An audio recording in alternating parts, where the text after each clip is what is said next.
돈의 감각. 저자 이명록. 출판 비즈니스 북스. 2019년 8월. 327페이지 16,800원. 이 책은 객관적 경제지표를 기반으로 자신만의 돈에 대한 감각을 기를 수 있는 효과적인 방법을 소개한다. 저자는 경제 흐름을 측정하는 핵심 지표로 통화량을 꼽고 이로 인한 신용의 수축과 팽창에 주목해야 한다고 말한다. 또 인플레이션, 환율, 부채, 외환보유고 등의 경제지표를 해석하는 법과 미중 무역 분쟁 등 요동치는 글로벌 경제 상황 속에서 자신만의 판단 기준이 되어줄 돈에 대한 지식을 제공한다. 돈의 감각을 기르기 위한 경제 지식. 돈에 대한 모든 것. 돈이란 무엇인가? 돈은 세금이다. 돈은 빚이다. 경제의 핵심은 돈이며 돈을 알아야 경제를 분석하고 해석할 수 있습니다. 돈은 여러분의 지갑 속에, 은행 계좌 속에 있기도 하고 증권 계좌의 특정 주식으로 있기도 합니다. 이런 돈의 총량을 통화량이라고 부르는데 통화량의 많고 적음에 따라 가격이 오르거나 내려갑니다. 그래서 어딘가에 돈을 투자하려면 통화량의 증감 추세를 미리 알아차리는 게 중요합니다. 돈이 부족하면 경제가 잘 돌아가지 않습니다. 따라서 경제를 잘 돌아가게 하려면 돈을 많이 공급하고 자주 회전시키면 됩니다. 한편 현대의 화폐제도는 신용화폐, 즉 화폐의 실물 가치와는 상관없이 지폐나 동전에 새겨진 화폐 단위에 의해 통용되는 화폐입니다. 이런 화폐 시스템을 신용화폐 시스템이라고 합니다. 신용화폐는 그 화폐를 사용하는 국가 내의 구성원들이 중앙은행에서 발행한 화폐 가치를 제도적으로 신뢰해야만 존재할 수 있고, 이런 신뢰의 기초는 국가가 그 화폐를 세금으로 받겠다는 약속입니다. 결국 돈은 권력을 가진 국가가 세금을 걷어 갚겠다고 미래의 소득을 담보로 당겨 쓰는 빚입니다. 한편 경제 위기를 해소하기 위해 없는 돈을 새로운 돈으로 메우는 것은 단기적인 처방에 불과했고, 이를 알게 된 권력가와 은행가들은 돈을 무한대로 늘리는 데 큰 걸림돌인 화폐의 태환 기능을 없애버렸습니다. 마지막까지 태환의 보루였던 미국의 달러화가 그것을 포기한 이유도 무한정 빚을 늘리기 위함이었죠. 불가능한 성장의 지속을 위해 선택한 100% 신용화폐는 이런 배경에서 탄생했습니다. 통화량이 증가하면 빚도 증가한다. 신용창조의 과정을 설명하면 다음과 같습니다. 은행 A에 1000달러가 있다고 생각해 봅시다. 이 은행은 1대10의 지급 준비율로 900달러까지 빌려줄 수 있습니다. 시민 B가 은행에서 900달러를 빌려 자동차 딜러 C에게 가서 900달러의 자동차를 구매합니다. 자동차 딜러 C는 은행 A에 이 900달러를 예금합니다. 은행 A는 다시 900달러의 90%인 810달러를 다른 시민 D에게 빌려줍니다. 시민 D는 810달러로 E에게서 오토바이를 구입합니다. E는 오토바이를 팔아 받은 810달러를 다시 은행 A에게 예금하고, 은행 A는 이 810달러의 90%인 729달러를 다시 빌려줍니다. 이렇게 해서 끝까지 가면 기존의 1000달러로 10배에 달하는 1만 달러까지 신용 팽창이 이뤄지고, 그만큼 시중의 돈은 늘어납니다. 정확하게 말하자면 시중에 빚이 늘어나는 겁니다. 이 방법은 중앙은행에도 똑같이 적용됩니다. 시중은행은 예금의 10%만을 중앙은행의 지급준비금으로 예치하면 됩니다. 예를 들어 시중은행이 1000달러를 가지고 있으면 이중 100달러를 연방준비은행에 예치합니다. 연방준비은행은 이 100달러 중에서 90달러를 다른 은행에 빌려주고, 빌려준 90달러는 결국 연방준비은행에 다시 돌아옵니다.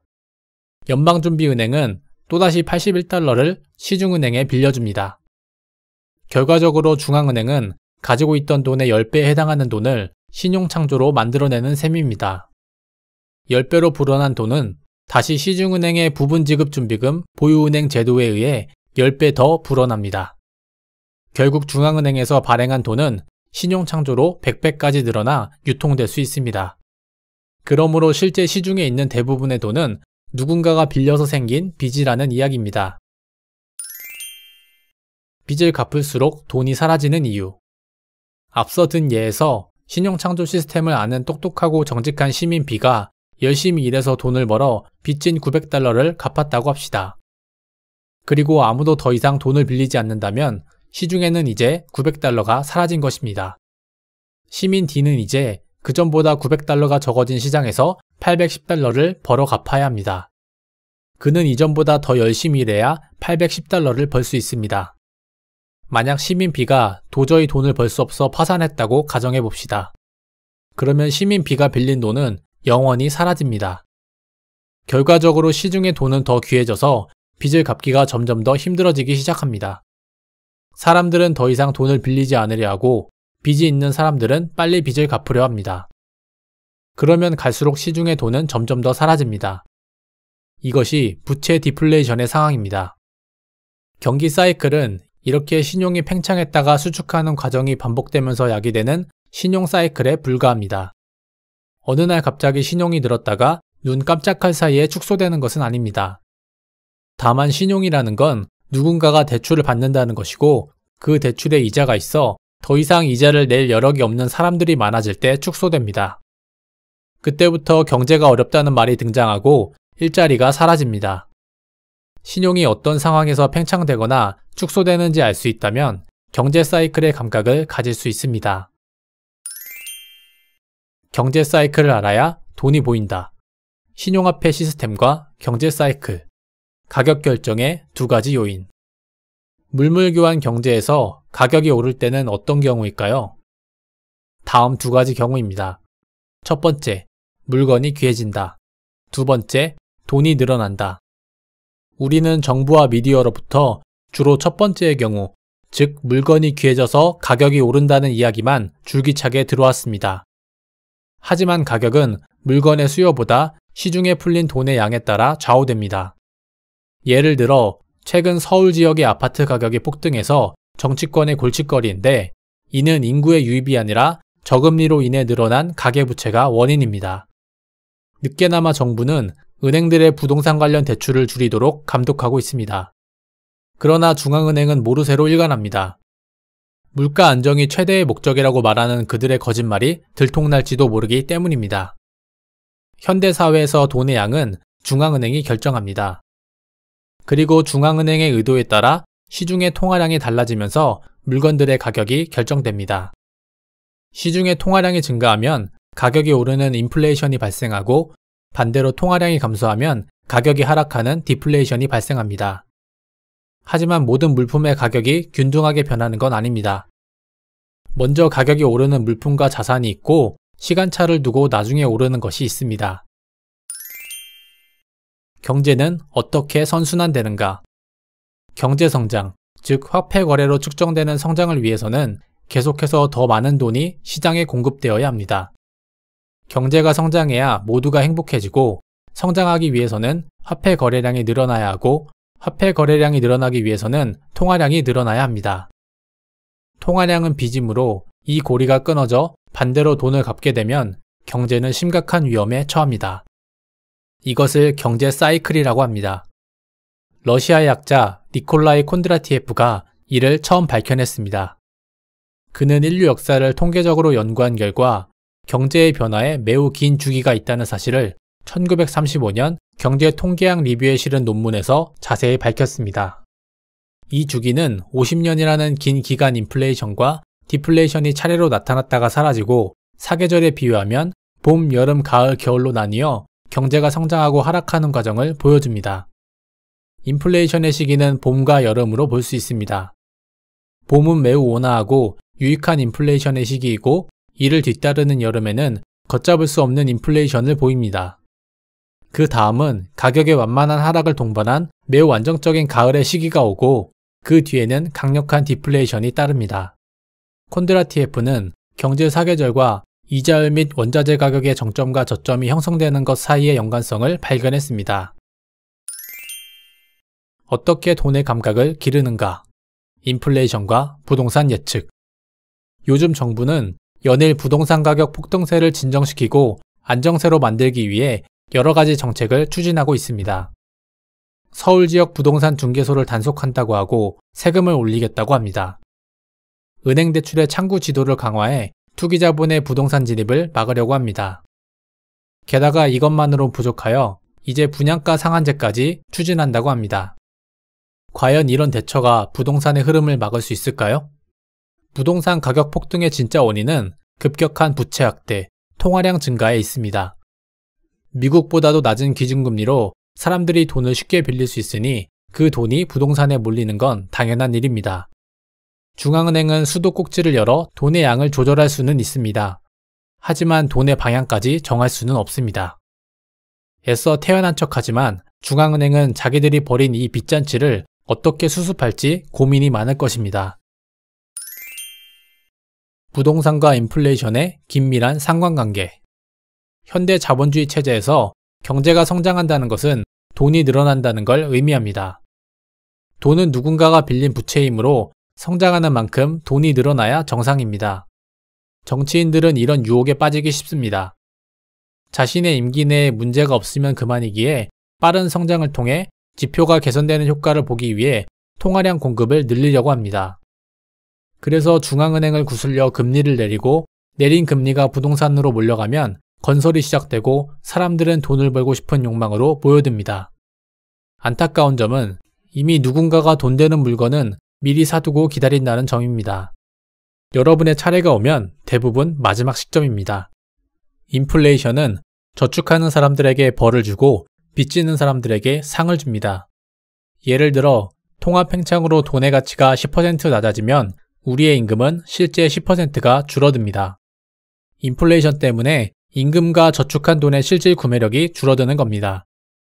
인플레이션 시기에는 일찍 대출을 받아 돈을 쓰는 사람들이 더 큰 이익을 얻습니다. 여러분도 빚이 많으니 이익이라고요? 가장 많은 빚을 지고 있는 주체는 은행, 정부, 권력과 가까운 독점 대기업들입니다.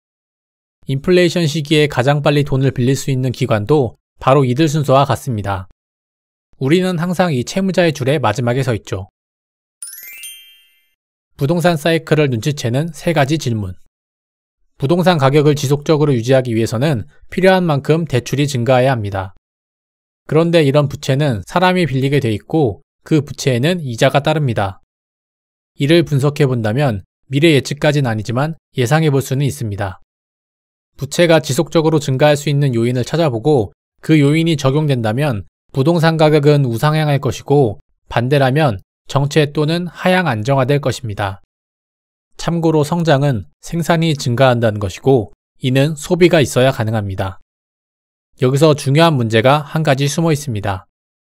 소득을 증가시키려면 결국 양질의 일자리가 있어야 하는데 이는 글로벌 경쟁력을 갖춘 재화나 서비스를 생산하는 기업이 필요하다는 의미입니다.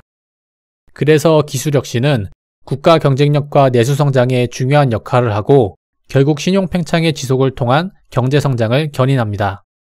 따라서 종합해보면 인구의 증가, 소득의 증가, 생산의 증가는 바로 신용 팽창의 필요 조건이 됩니다. 즉 인구가 늘어나고 소득이 늘어나며 기술 혁신 가능성이 높은 기업들이 많이 활동하고 있는 지역을 선택하면 실패할 확률이 낮을 것입니다. 이는 투자에만 유용한 것이 아닙니다. 내 집 마련이 필요한 사람들도 장기적으로 반드시 알아야 할 기본 상식입니다. 부동산 감각을 날카롭게 기르는 법. 한국에서 가장 먼저 부동산 가격이 올랐던 곳은 서울입니다. 초기에는 시청을 중심으로 종로나 을지로가 먼저 상승했습니다. 이유는 일자리가 그곳에 많았기 때문입니다. 일자리가 있으면 사람이 모이고 사람이 모이기 시작하면 주택이 필요해집니다. 경제가 성장하려면 인구가 더 필요하고 많아지는 인구를 수용하기 위해 신도시가 생겨납니다. 우리나라 대부분의 인구가 서울과 경기도에 모여 있는 것도 일자리 때문입니다. 일자리는 곧 급여소득이고 그 소득을 기반으로 소비가 이뤄지니 자영업도 같이 따라옵니다. 서울에 더 이상 주거 공간을 만들 수 없게 되자 정부는 일기 신도시를 개발합니다. 분당과 일산, 서울 외곽의 노원구도 여기에 해당됩니다. 개발되기 전 이곳에는 수도 서울에 있기에 민망한 도시 미관을 해치는 공장이나 혐오시설 등이 많았을 겁니다. 하지만 서울 시내에서 더 이상 주거 공간이나 사무용 건물을 확보할 수 없자 서울에서 가까운 지역을 개발하게 된 것입니다. 그 지역에 일찍 자리 잡았던 고물상이나 공장들은 보상을 받고 수원, 안양, 의정부 등 토지 가격이 비교적 저렴한 곳에 자리를 잡게 됩니다. 그 후 인구가 계속 몰리자 정부는 수원, 광교, 동탄, 그리고 파주까지 도시화를 확대합니다. 이런 과정이 반복되며 부동산 가격이 상승했죠. 환율로 기르는 돈의 감각, 환율과 금리. 2008년에 미국에서 시작된 금융위기가 한국에서 촉발됐다면 어땠을지 생각해 봅시다. 우리는 1997년처럼 또다시 IMF 구제금융으로 직행할 가능성이 99% 이상입니다.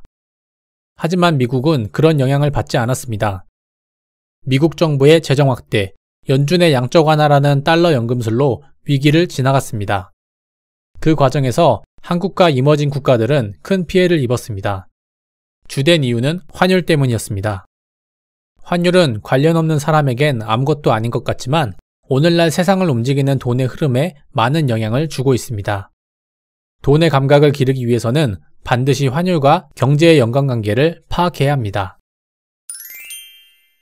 인체에서는 땀, 경제에서는 환율. 글로벌 무역 시스템에서 환율은 땀이 체온을 조절하는 것과 같이 국가별 경쟁력을 조절하는 역할을 맡습니다. 이를 한마디로 정리하면 다음과 같습니다. 환율, 원화를 다른 나라 화폐와 같이 비교하는 것. 이처럼 환율은 국가 간 경쟁력의 차이에 따라 한 국가의 돈의 가치가 높아졌다 낮아졌다 하면서 그 중심을 잡아갑니다. 한편 한 나라의 국가 신용도를 결정하는 기준은 여러 가지가 있지만 결과적으로 환율로 표현됩니다. 특정 국가와 비교해서 국가의 신용도가 높으면 화폐 가치가 강세가 되며 반대일 때는 약세가 됩니다. 신용도가 높은 개인이 대출을 감당할 능력이 높다고 인정받는 것처럼 국가의 화폐 가치가 높다는 건 국가에서 감당해야 할 빚의 상환 능력이 높다는 의미입니다. 환율로 뜨는 나라 찾는 기술. 외환 보유고를 찾아보라. 불과 20여 년 전 중국은 가난한 나라였습니다. 나라가 가난했으니 국민의 평균적인 재산은 말할 필요도 없었습니다. 그러나 20여 년이 지난 지금 억만장자의 숫자가 한국 국민보다 많고 일정 수준 이상의 부자가 웬만한 나라의 국민 숫자를 넘어서다 보니 이제는 그들이 가는 곳마다 경제가 크게 성장할 정도입니다. 지난 20년간 중국에서는 무슨 일이 있었기에 갑자기 부자가 된 것일까요? 그 중심에는 바로 외환보유고와 통화량이 있습니다. 국가의 대표적인 신용지표는 외환보유고입니다. 외환보유고의 증가가 없는 개발도상국이 함부로 통화량을 늘리면 하이퍼인플레이션으로 직행하며 그 결과 환율이 폭등합니다. 중국의 외환보유고가 본격적으로 늘어났던 시기는 대략 2003년에서 2005년입니다. 그 시점부터 통화량 증가세가 시작되었고 당연히 부동산 및 주식 가격이 올라갔습니다. 그 돈으로 중국 정부는 도시화를 적극적으로 추진했으며 땅을 가지고 있던 중국인 중에 벼락부자가 많아진 것입니다. 화폐 가치를 점검하라. 국가에서 사용되는 돈의 양을 통화량이라고 하는데 그 통화량은 빚의 총량이고 그 빚의 총량이 얼마나 건전한지를 판단하는 객관적인 숫자는 외환보유고와 경상수지 흑자 여부입니다. 곧 경제가 성장한다는 것은 점진적인 인플레이션으로 돈의 양이 늘어나는 것을 말합니다. 만약 방글라데시나 짐바브웨가 부자가 되기 위해 돈의 양을 함부로 늘리면 하이퍼인플레이션이 발생하고 경제가 파탄납니다. 통화량을 늘리고 싶다면 그 돈의 가치를 담보할 수 있는 국가의 경쟁력이 선행되어야 하는데 그것이 바로 외환보유고입니다. 외환보유고가 늘어나는 것과 일정 수준으로 비례해 통화량이 늘어나야 이머징 국가의 통화가치는 안정될 수 있습니다. 선진국에서는 돈이 부족해질 기미가 보이면 금리를 0%로 내리는 것을 넘어 양적 완화로 경제 전체의 돈의 양을 늘리려고 노력합니다. 하지만 이는 기축 통화국에서만 가능할 뿐 이머징 국가에서는 함부로 돈의 양을 늘릴 수 없습니다. 돈의 양이 줄어들고 있음을 알게 된다고 해도 할 수 있는 조치는 고작 일정 수준의 금리 인하 정도입니다. 그것도 외환보유고의 양이 유지되거나 경상수지 흑자가 보장될 때의 이야기입니다. 따라서 이머징 국가의 투자 여부를 고민할 때는 항상 외환보유고의 증가 여부, 그 증가를 뒷받침할 수 있는 경상수지 흑자 추이를 반드시 점검해야 합니다. 현재 한국 경제가 늘어난 가계부채를 감당하며 안정적인 환율을 보여주는 것도 이런 이유 때문입니다. 미국이 금리를 올렸을 때 생기는 일. 미국에서 가장 경쟁력 있는 수출품은 인플레이션입니다. 미국의 인플레이션 수출은 양적 완화에서 시작됩니다. 금융위기 이후 중앙은행이 기준금리를 0%로 인하해도 부채가 너무 많아 시작된 위기였기에 대출을 원하는 경제 주체는 없었습니다. 그런 상황에서 대출이 늘지 않으면 통화량이 부족해지며 그 통화량을 보충해주지 못하면 부채 디플레이션으로 경제는 더욱 힘들어집니다. 이를 막기 위해 중앙은행은 근거 없는 돈을 발행해서 은행이 보유 중인 자산을 매입해 줍니다. 이것을 경제용어로 양적 완화라고 합니다. 보유 자산을 팔아 투자 여력이 생긴 미국의 은행은 미국뿐만 아니라 비교적 안전한 이머징 국가에 주식, 채권, 환율 등에 투자하며 수익을 극대화합니다. 외국인의 자금이 이머징 국가에 유입되기 시작하면 그들 국가의 자본들은 좋아합니다. 늘어난 유동성이 주식, 채권 등에 투입되면 경제에 돈이 들어오니 해당 국가의 경제 성장률이 높아지죠. 그러면 국민들도 같이 대출을 늘리고 자산에 투자하면서 쉽게 돈을 벌게 됩니다. 이머징 국가의 정치인들은 이렇게 올라가는 자산 가격이 자기들이 정치를 잘해서라고 자랑합니다. 그러나 미국이 금리를 올리기 시작하면 이 모든 것이 반대로 움직입니다. 0%로 빌려왔던 자금은 미국이 금리를 인상하면 기대 수익률을 높여야 합니다. 0%였던 기준금리가 불과 3년 만에 2.5%까지 높아지면 이머징 국가에 투자한 자본은 위험관리 대상이 됩니다. 먼저 외국인 자본가들은 주식 등 위험자산을 처분해 미국으로 돌아가 빚을 갚으려고 하죠. 반면 외국 자본으로 경제를 키웠던 이머징 국가는 늘어나는 자본 유출로 환율이 올라가고 그 유출 속도를 막기 위해 금리를 올립니다. 돈을 갚아야 하는 채무자들은 높은 금리에 당황하며 자산을 팔지만 많은 사람이 동시에 나서니 제대로 된 가격을 받지 못합니다. 경상수지 흑자를 유지하는 나라라면 어느 정도의 자본 유출은 감당할 수 있습니다.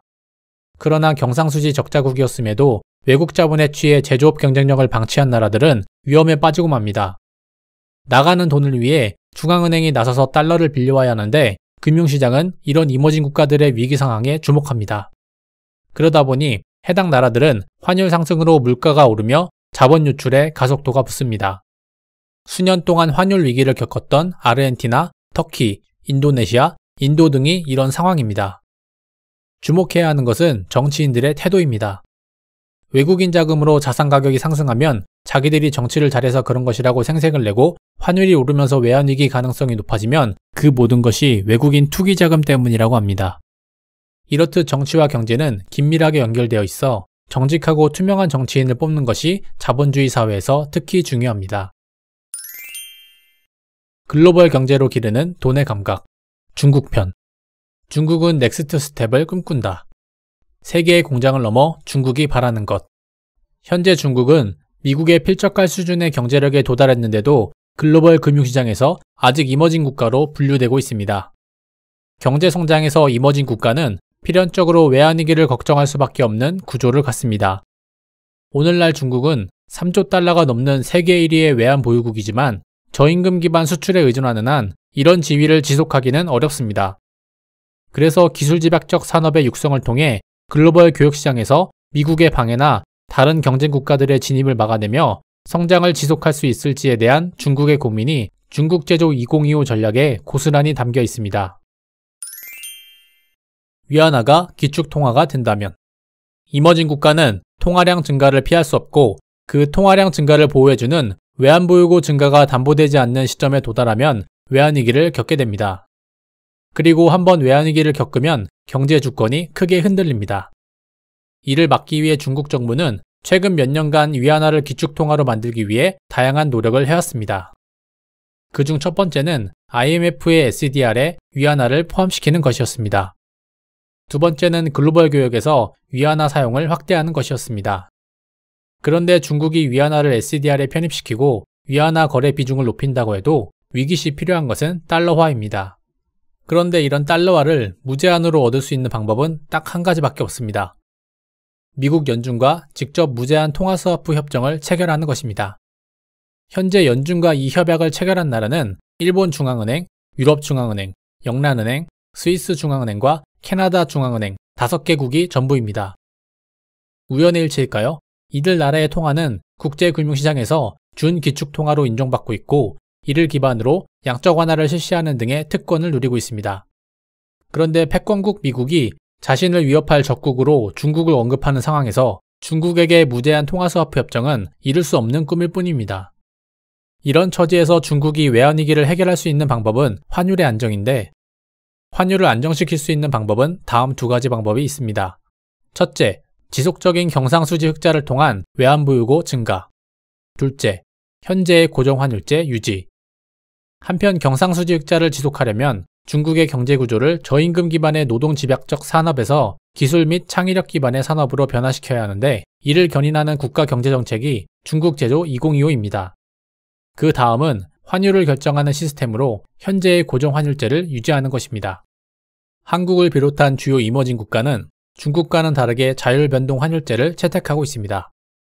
자국 통화가치를 국가나 중앙은행이 개입하지 않고 외환시장의 수요와 공급에 의해 결정되도록 하는 것입니다.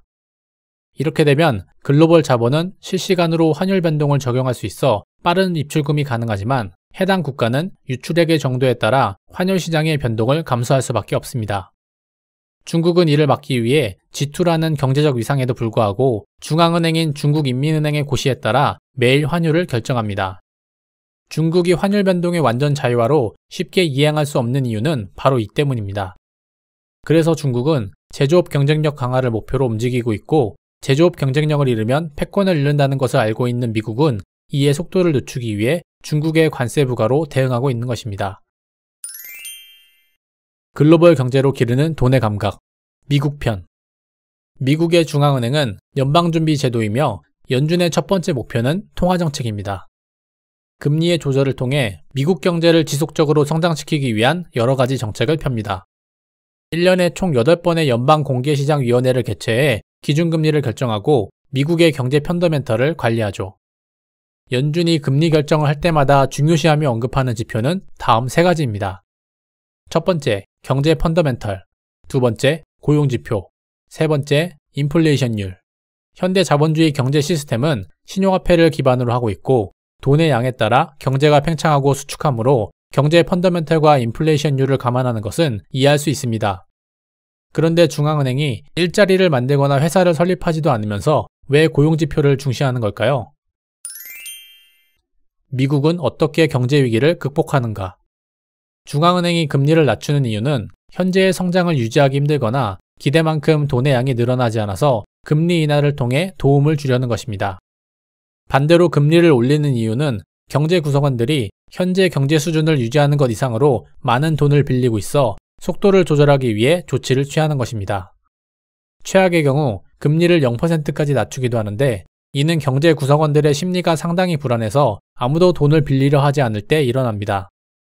통상 금리를 0%로 낮춰도 경제 구성원들이 돈을 빌리려 하지 않을 때는 자산에 형성된 버블이 터진 이유입니다.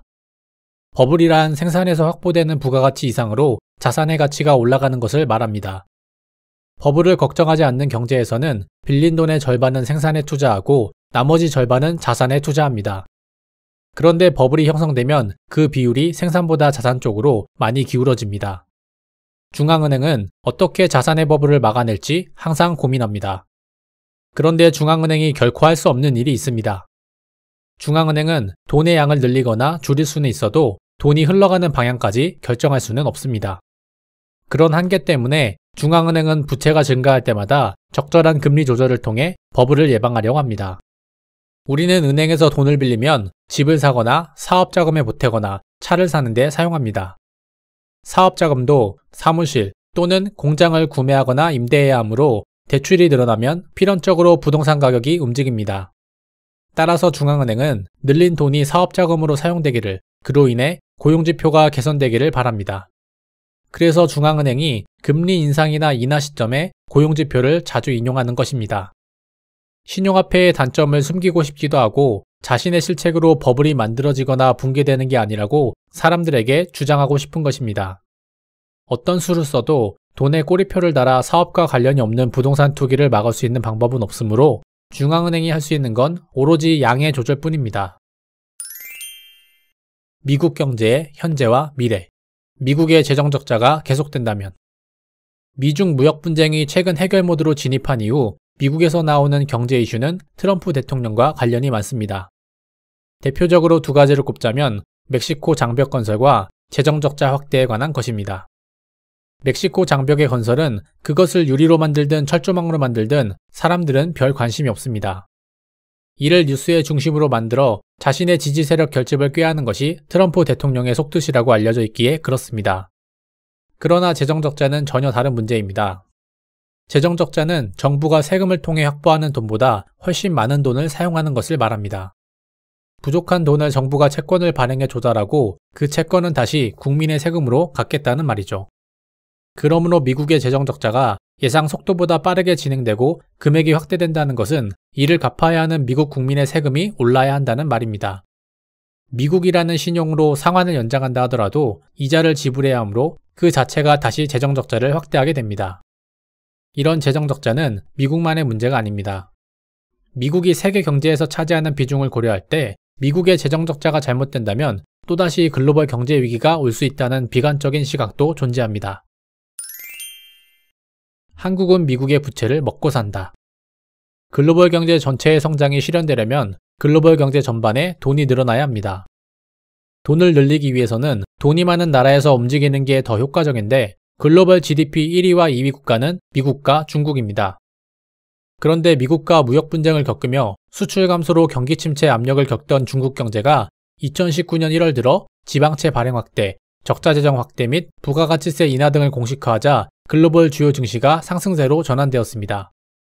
미국의 재정적자 확대, 금리 인상 중단, 중국의 지급준비율 인하 및 적극적인 재정 집행이 글로벌 경제 회복에 중요한 역할을 하리라는 기대가 먼저 퍼져나간 것으로 해석됩니다. 이렇듯 미국의 입장에서 재정적자는 언젠가 갚아야 할 국민의 부담이 되겠지만 한국과 같은 다른 글로벌 국가에는 경제성장을 달성하기 위해 중요한 요소입니다. 반대로 미국이 재정적자를 줄이면 한국도 다른 글로벌 국가들도 불황을 겪게 됩니다. 문제는 영원히 빚을 늘릴 수 없다는 것입니다. 바로 달러 가치의 하락 때문이죠. 미국이 재정적자를 우려해 달러 공급을 중단하면 세계 경제가 위축됩니다. 그렇다고 달러 공급을 지속하면 결국에는 달러 가치가 하락합니다. 달러 가치가 폭락하면 기축통화로서 국제적 신용도가 위태로워지는 진퇴양난의 상황에 빠지게 됩니다. 이를 처음 주장한 로베르 트리핀의 이름을 따 이런 현상을 트리핀 딜레마라고 부릅니다. 이런 한계 때문에 최근 미국에서는 새로운 통화 이론이 등장했습니다. 바로 현대통화 이론입니다.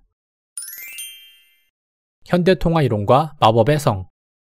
현대통화 이론이란 물가 상승을 수반하지 않고 미국 연방준비제도 이사회가 저금리를 유지할 수 있는 수준에서 화폐를 더 찍어내 경기를 부양해도 된다는 이론입니다. 미국은 기축통화국이므로 달러화로 부채를 발행해도 문제가 없다는 말입니다. 부채가 커지면 이자 비용과 상환 부담이 커지지만 그조차 다시 부채를 확대해서 해결하면 된다고 합니다. 만약 한국과 같은 이머징 국가에서 이런 일이 벌어지면 당연히 해답은 IMF에 구제금융을 신청하는 외환위기입니다. 하지만 미국은 달러 화수분이니 걱정하지 말고 부지런히 부채를 증가시켜 미국 경제를 살려내자는 겁니다. 참으로 부러운 생각입니다. 돈은 미래를 알고 있다. 신용화폐 시스템은 영원할까? 부채는 영원히 증가할 수 없습니다.